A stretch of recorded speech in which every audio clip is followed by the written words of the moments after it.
Okay, so let's transform this little cliff jumper. Step 1 is that we have to pull this part off the back, leaving this nice peg here, which came out of that hole there. Step 2 is we open up the chest, like so. Step 3, we flip this interior chest up.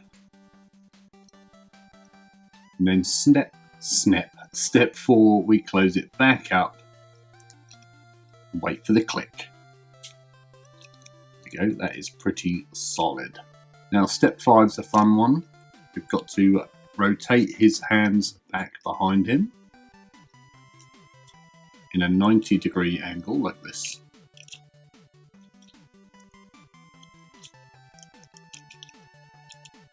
And then 6, for some bizarre reason, we just go up.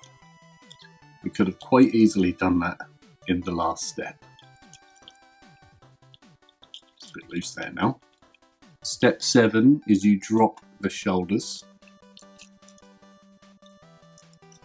like so. And step 8 is you rotate the body around.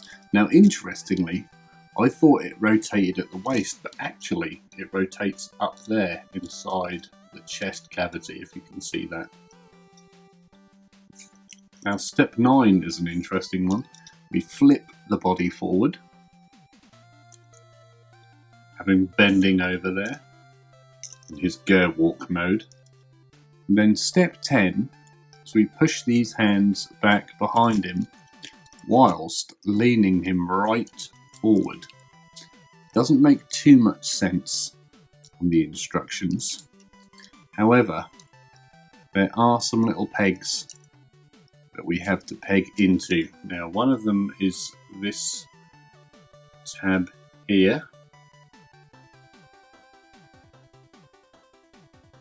You can just see that it's a rectangular tab, and that will peg into this slot here on both sides, I believe.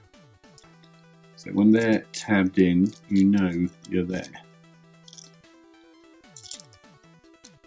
We are there. Now next, we open the foot flap, which are the car doors, exposing those wonderful wheels behind.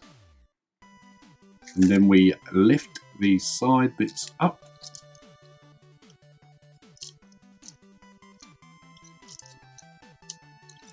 Like so. They lock into position nicely.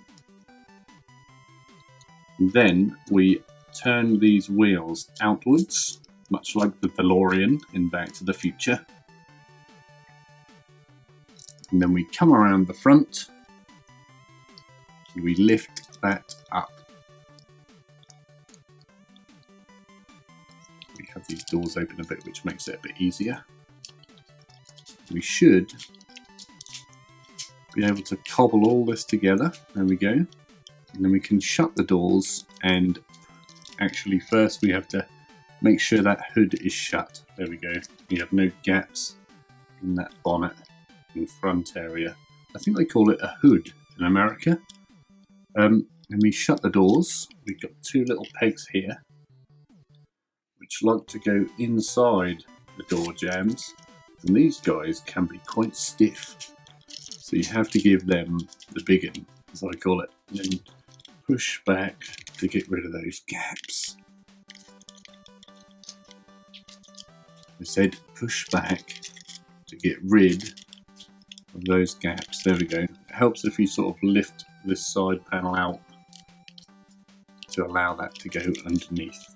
A bit awkward, a bit tight, but you can eliminate those gaps with a bit of fiddling. Now next, put this down.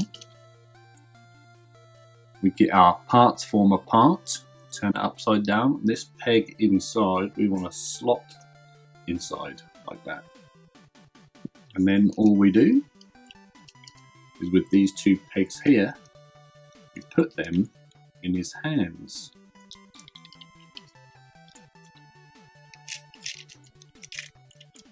Can get that on camera for you, there we go. It's got a satisfying sliding in the pipe feeling. Just a lot of wiggling, a lot of little squeezing. I like to sort of nip these hands under my thumbnails to get a nice tight grip.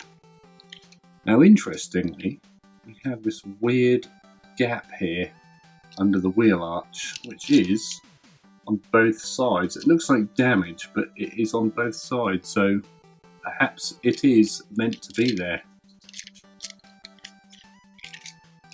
With a few gaps so we can give it a bit of a squeeze and eliminate those.